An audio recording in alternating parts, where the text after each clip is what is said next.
दोपहर के 3 बजने वाले और 3 बजे की 23 ब्रेकिंग न्यूज में पहली बड़ी खबर। महाराष्ट्र में राजनीतिक संकट के बीच शरद पवार ने प्रेस कॉन्फ्रेंस में कहा, महाराष्ट्र में तीसरी बार सरकार गिराने की साजिश हुई। इसके पहले भी 2 बार सरकार गिराने की साजिश हो चुकी है। शरद पवार ने आगे कहा कि महाराष्ट्र में बदलाव की कोई जरूरत नहीं है, उद्धव के नेतृत्व में सरकार चलती रहेगी। पिछले 2.5 साल से सरकार सही चल रही है। शिंदे की नई जिम्मेदारी पर फैसला ठाकरे करें। शिवसेना ने आज सुबह मुझसे संपर्क किया था, आज रात मैं मुंबई जाऊंगा।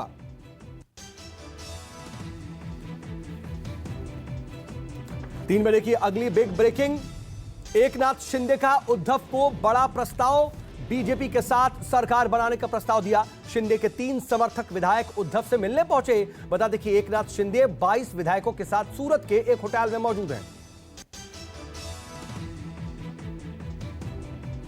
3 बजे की अगली बिग ब्रेकिंग। महाराष्ट्र सरकार पर खतरे की आशंका के बीच उद्धव ने शिवसेना विधायकों की बैठक बुलाई है। बैठक को लेकर शिवसेना का दावा है कि बैठक में तकरीबन 35 विधायक शामिल हुए हैं और ये बैठक उद्धव के अपने आवास वर्षा पर बुलाई गई थी।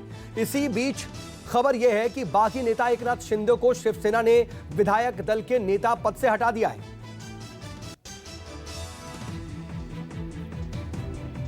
अगली बड़ी खबर, एकनाथ शिंदे के गुजरात पहुंचने के बाद उद्धव सरकार पर संकट गहरा गया है। एकनाथ शिंदे 22 विधायकों के साथ सूरत में एक होटल में मौजूद हैं। 22 विधायकों की लिस्ट न्यूज 24 के पास मौजूद है। बताया जा रहा है कि लिस्ट में शिवसेना और उद्धव सरकार का समर्थन करने वाले कई निर्दलीय विधायक भी शामिल हैं।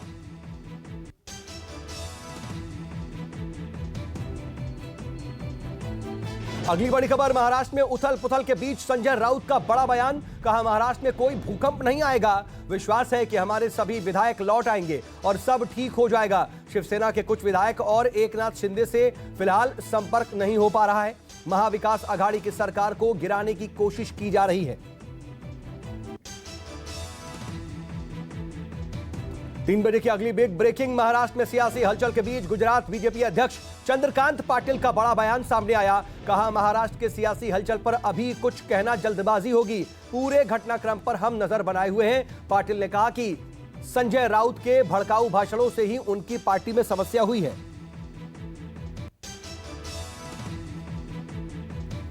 3 बजे की अगली बड़ी खबर, महाराष्ट्र में उलटफेर के बीच गृह मंत्री अमित शाह और बीजेपी अध्यक्ष जेपी नड्डा की बैठक हुई। दोनों नेताओं के बीच महाराष्ट्र के सियासी उथल पुथल पर भी चर्चा हुई है। दोनों नेताओं की इस बैठक को बेहद अहम माना जा रहा है।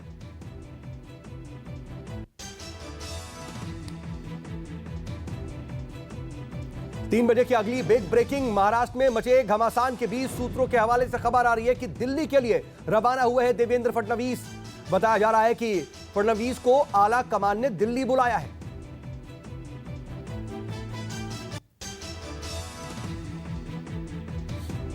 तीन बजे की अगली बिग ब्रेकिंग। शिवसेना में मचे राजनीतिक घमासान के बीच बोले केंद्रीय मंत्री अश्विनी वैष्णव। कहा, जनता ने हमें चुना था, शिवसेना ने धोखे से सरकार बनाई। महाराष्ट्र की जनता ने विधानसभा में बीजेपी को जनादेश दिया था।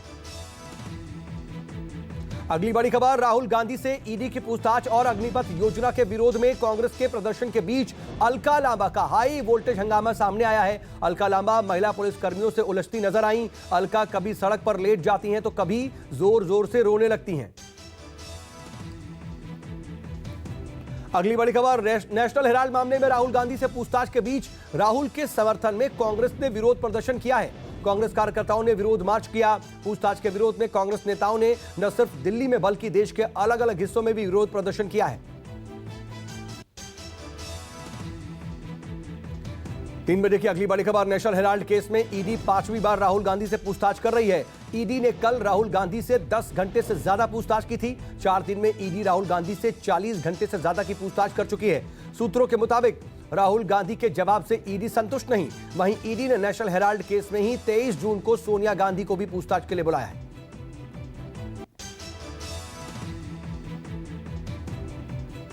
तीन बजे की अगली बड़ी खबर, भारत समेत दुनिया भर में आज 8वां अंतर्राष्ट्रीय योग दिवस मनाया जा रहा है। पीएम मोदी ने कर्नाटक के मैसूर पैलेस ग्राउंड में योग दिवस की शुरुआत की। पीएम मोदी ने करीब 15,000 लोगों के साथ मैसूर पैलेस के ग्राउंड योग किया। बता दें कि इस दौरान योग दिवस की शुभकामनाएं देते हुए पीएम मोदी ने कहा कि विश्व के हर कोने से योग की गूंज सुनाई दे रही है। योग जीवन का आधार बन गया है। योग दिवस के इस बार की जो थीम है वो योगा फॉर ह्यूमैनिटी है। 3 बजे की अगली बड़ी खबर। 8वें अंतर्राष्ट्रीय योग दिवस के अवसर पर दिल्ली के मुख्यमंत्री अरविंद केजरीवाल और डिप्टी सीएम मनीष सिसोदिया ने भी त्यागराज स्टेडियम में योग किया। बता दें कि अंतर्राष्ट्रीय योग दिवस की शुरुआत 21 जून 2015 को हुई थी। 3 बजे की अगली बिग ब्रेकिंग। देश भर में अग्निपथ योजना के खिलाफ चल रहे प्रदर्शन के बीच प्रधानमंत्री नरेंद्र मोदी आज तीनों सेनाओं के प्रमुखों से मिले। पीएम मोदी ने तीनों सेना प्रमुखों से अलग अलग मुलाकात की। जानकारी के मुताबिक तीनों सेना प्रमुख पीएम मोदी को अग्निपथ भर्ती योजना के बारे में उन्होंने जानकारी दी। बैठक में अग्निपथ भर्ती योजना के खिलाफ हो रहे प्रदर्शन को लेकर के भी चर्चा की गई।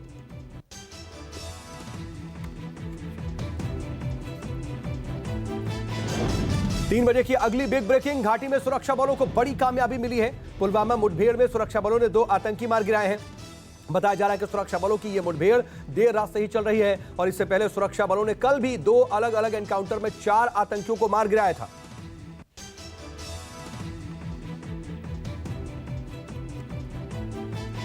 तीन बजे की अगली बड़ी खबर। राष्ट्रपति उम्मीदवार को लेकर के आज बीजेपी की अहम बैठक है। आज शाम 6:45 बजे पार्टी मुख्यालय में बीजेपी संसदीय बोर्ड की बैठक होने वाली है।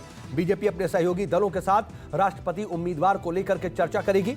बैठक में राष्ट्रपति के उम्मीदवार के नाम पर मुहर लगेगी। बीजेपी ने इस चुनाव के सिलसिले में पहले ही एक 14 सदस्यीय प्रबंधन दल गठित किया हुआ है और केंद्रीय मंत्री गजेंद्र सिंह शेखावत समेत बीजेपी के कई नेता इसके सदस्य हैं। 18 जुलाई को राष्ट्रपति का चुनाव होना है।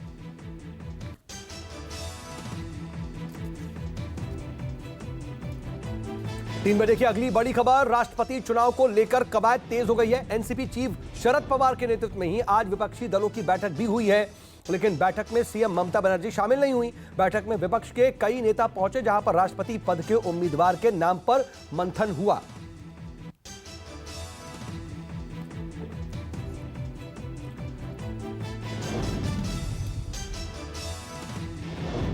तीन बजे की अगली बड़ी खबर। असम में बारिश, बाढ़ और भूस्खलन का कहर लगातार जारी है। असम राज्य आपदा प्रबंधन प्राधिकरण के मुताबिक पिछले 24 घंटे के अंदर बाढ़ और लैंडस्लाइड से 11 लोगों की मौत हुई है। बता दें कि असम में बाढ़ से 33 जिलों के लगभग 42 लाख लोग बुरी तरह से प्रभावित हुए हैं। 5137 गांव बाढ़ की चपेट में हैं। कई जिलों में आर्मी का रेस्क्यू ऑपरेशन चल रहा है। बाढ़ में फंसे लोगों को सुरक्षित स्थान पर पहुंचाया जा रहा है।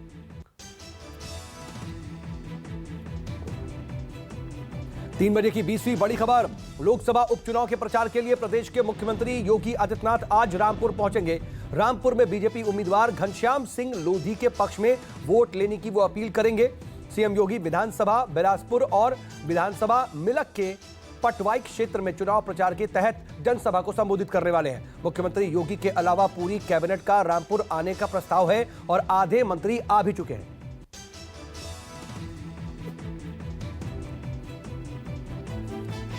3 बजे की अगली बड़ी खबर। पटना पुलिस ने मशहूर कोचिंग संचालक गुरु रहमान को कोचिंग और घर पर छापा मारा है। अग्निपथ योजना के खिलाफ कथित रूप में छात्रों को भड़काने के आरोप में गुरु रहमान के घर और संस्थान पर पटना पुलिस ने छापेमारी की है। हालांकि गुरु रहमान पुलिस को नहीं मिले। गुरु रहमान के एक पोर्टल पर दिए गए बयान का वीडियो वायरल हुआ था। 3 बजे की अगली बड़ी खबर। यूपी के लखीमपुर खीरी में यात्रियों से भरी एक बस हादसे का शिकार हो गई। हादसे में करीब 20 यात्री घायल हुए हैं। घायलों को इलाज के लिए पास के सामुदायिक स्वास्थ्य केंद्र में भर्ती करवाया गया है। वहीं बीच रोड पर बस पलटने के बाद अफरा तफरी का भी माहौल बना हुआ है। और 3 बजे की अगली बिग ब्रेकिंग। यूपी के कन्नौज में एक ही परिवार के 3 लोगों की मौत की बात सामने आई है। संदिग्ध हालत में वृद्ध महिला की तबीयत खराब होने के बाद मौत हो गई। वृद्ध महिला की मौत के कुछ ही घंटे के बाद उसके बेटे और पोती की भी मौत हो गई। जानकारी मिलते ही डीएम एसपी मौके पर पहुंचे और तीनों शवों का पोस्टमार्टम के लिए भेज दिया गया। जांच के निर्देश दे दिए गए।